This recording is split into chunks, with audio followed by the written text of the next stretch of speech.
創造諸天，鋪張穹蒼，賜人有生命氣息，又賜靈性俾地上眾人嘅神耶和華，我哋感謝你，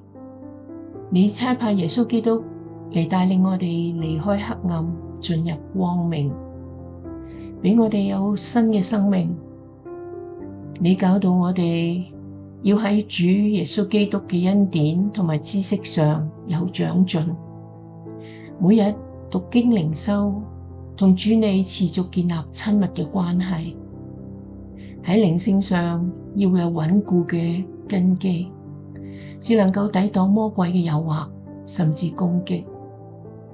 求主不斷監察我哋嘅內心，聖靈引導我哋過合你心意嘅生活。禱告奉主耶穌基督名字，阿門。